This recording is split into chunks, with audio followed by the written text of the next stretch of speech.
ওর উপর যে আক্রমণটা হয়েছে এটা আমার মনে হলো আক্রমণটা খুবই উদ্দেশ্যমূলক।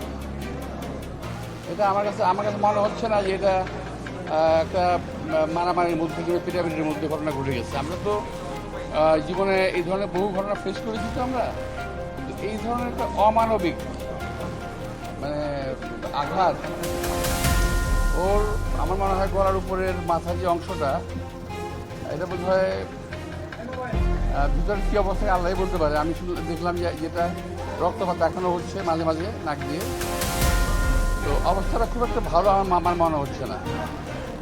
তো আমি আশা করব যে এই ঘটনার একটা সুষ্ঠু তদন্ত হওয়া উচিত এবং যদি উদ্দেশ্যমূলক হয়ে থাকে কী উদ্দেশ্যে তা কারা কেন করলো সেটা বের করা দরকার এবং তার একটা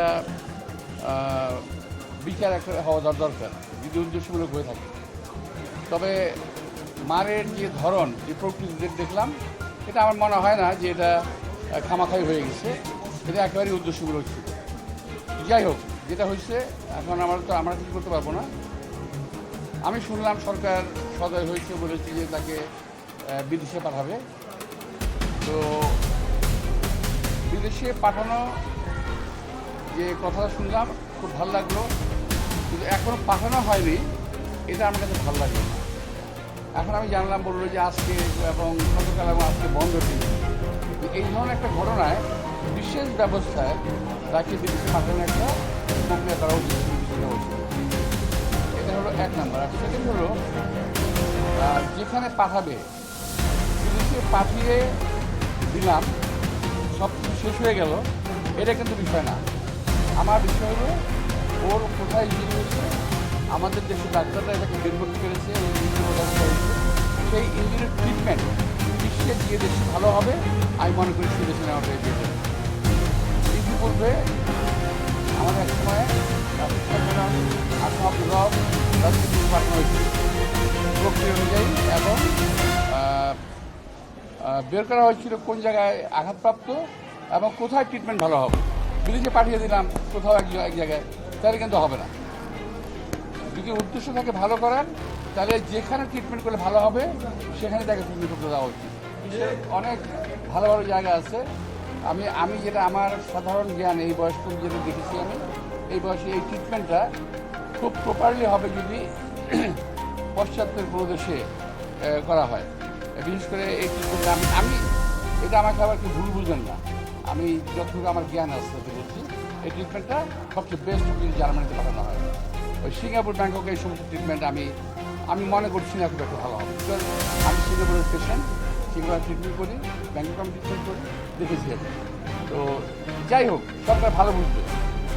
আমি এটা আমার অ্যাডভাইস করলাম সরকারের ভালো বুঝতে হবে, যেটাই করুক তাড়াতাড়ি করা উচিত। দিন যাবে ক্ষতি হবে।